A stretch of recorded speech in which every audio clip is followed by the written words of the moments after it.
But with the long gun, you want to get behind cover as much as you can, and you kind of want to get small. I don't know whether I'm assuming that the phone can see me standing over the top of this cover. It's shorter than I am. I'm 6'2". I'm also fairly wide. You know, I'm 230 pounds. I'm trying to be less, but right now I'm 230 pounds.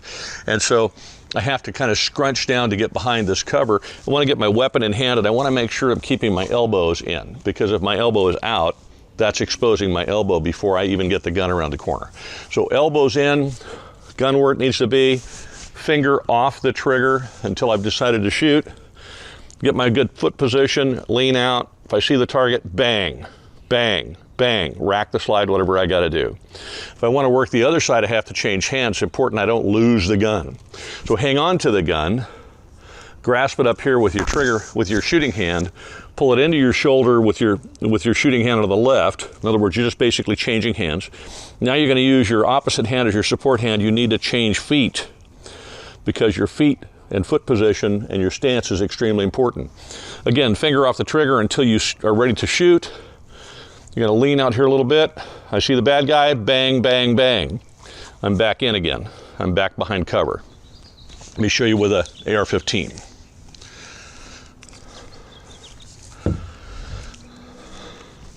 America's rifle.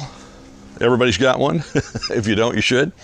And again, a blue gun, which means this is plastic and it's not going to injure anybody. It can't do anything. It's just a plastic representation of an actual firearm. It does have sling swivels on it, so I'll put a mag pull padded 2-point sling on it, which is what I would use with this rifle. Same thing, get yourself small. You want to be as small as possible. Get behind the target, finger off the trigger, get the gun on the shoulder, know which eye you're using, that's always a good thing. Lean out, bang, bang, bang, bang. Exposing as little as possible. Change hands. It's kind of a process. Change feet. Eye behind the sight. If you have to squint your dominant eye to get the other one to become dominant so you can use it behind the optic or behind the irons, do that. Get the weapon up where it needs to be. Lean out. Bang, bang, bang, bang, bang. And you're back behind cover again. It's pretty simple. It really is. You're not going to do any of the weird stepping things I showed you, or certainly not this weird thing I showed you that somebody was doing with their handgun, with a long gun, because a long gun is called a long gun for a reason. It's long. Now, I've seen people teach shortening up the gun for certain things, and that's a great technique if you're going through a building and you have to shorten up the gun, particularly with an AR, but you have to be wary of the fact that this brass is coming out this way. So you want to make sure that if you're going to shorten it up, you let that brass clear you. If you're left-handed, if you're right-handed, it doesn't matter. The brass is going to go over there, but it could bounce off of a wall, come back in your face. You want to have some eye protection, okay? What'll help you a lot with this technique is practice.